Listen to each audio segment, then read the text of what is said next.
பொருள் வரல, எனக்கு பிள்ளைங்க இல்லை, திருமணம் ஆகலை, அல்லது என் பிரச்சனை தீர மாட்டேங்குது, என் கடன் தீர மாட்டேங்குது, எல்லாம் அவன்கிட்ட கேட்குறோம். ஆனால் நமக்கு பொறுமையை கேட்கல. அப்படியே இறைவன் நமக்கு பொறுமையை கொடுத்து வச்சுருந்தாலும் அந்த பொறுமைக்கு நன்றி செலுத்துறது கிடையாது. இறைவனே எனக்கு பொறுமையை கொடுத்துருக்கு. பொறுமை கிடச்சிச்சுன்னு சொன்னால் இறைவனே நம்ம கூட இருக்கான், இதுக்குமே என்ன பாக்கியம் நமக்கு வேணும். ஆனாலும் நம்முடைய மனசு பொருளடிப்படையில் தான் அதிகமாக விரும்பிட்டுருக்கு. அதனால் நீங்கள் விரும்பியபடியோ உயரத்தில் விரும்பியபடியோ நடந்து விடுவதில்லை.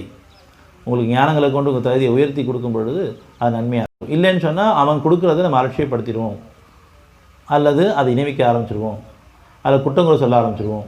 நம்ம தகுதிக்கு தகுந்த மாதிரி படிப்படியாக தான் எல்லாம் தருவான்.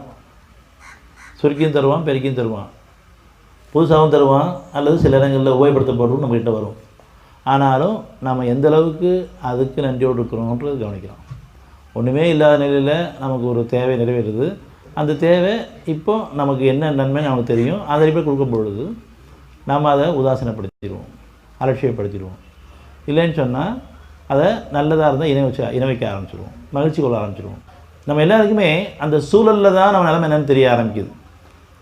அமைதியாக இருக்கிற மாதிரி தெரியுது, பொறுமையாக இருக்கிற மாதிரி தெரியுது, முன்னோட இப்போ நல்லா தான் இருக்கிறோம். ஆனாலும் ஒரு சூழல் நம்ம சுற்றி நடக்கும் பொழுது ஒன்று கிடைச்சாலோ அல்லது கிடைக்காட்டாலோ நம்ம மனதில் எந்தளவுக்கு உணர்ச்சியில் மாறுங்கிறத கவனிக்கணும். எந்த சூழல்லையுமே அமைதியாக இருக்கிறது தான் இறைவெளி. அந்த மாதிரி நம்ம இருக்கிறோமான்னு கொஞ்சம் கவனித்து பார்த்தா கண்டிப்பாக அப்படி இல்லை. ஒன்று சந்தோஷம், மகிழ்ச்சி, ஆனந்தம், பெருமை, பொறாமை அப்படி இருக்கிறோம். இல்லைன்னு சொன்னால் கவலை, துக்கத்தில் இருக்கிறோம், நிராசப்பட்டவங்களும் ஆயிரும். காரியங்கள் நடந்தால் சந்தோஷப்படுறதும், மகிழ்ச்சி அடைகிறதும், அதில் பெருமை கொள்வதும், அதை இணை வைக்கிறதும். சில காரியங்கள் நடக்கலைன்னு சொன்னால் அப்படியே சோர்ந்து போயிடுறோம், நிராசப்பட்டுறோம். நிராசப்பட வேண்டாம். 41-49 மனிதன் நல்லதை கேட்பதற்கு சோர்வுடையதில்லை, ஆனால் அவனுடைய கெடுதி தீண்டுமாயின் அவன் மனமுடைந்து நிராசை விடுகிறான். நல்லது கேட்குறீங்க, நான் கொடுக்கும்போது அது நீங்கள் கெட்டதாக மாற்றிட்டீங்க. நம்ம எல்லோரும் மாற்றிடுவோம். அவர்கள் நல்ல காரியத்தை கெட்ட காரியம் கலந்து விடுகிறார்கள். ஏன்னா அதில் பெருமை கொள்வது கெட்டதாக போயிடுது. நம்ம யார்கிட்ட இந்த பலன் இல்லாமல் இல்லை, அதை வீண் விரையும் போயிருந்து கெட்டதாக போயிடுது. அல்லது அதை கொண்டு நான் இணை வச்சு வாழ்கிறது கெட்டதாக போயிடுது.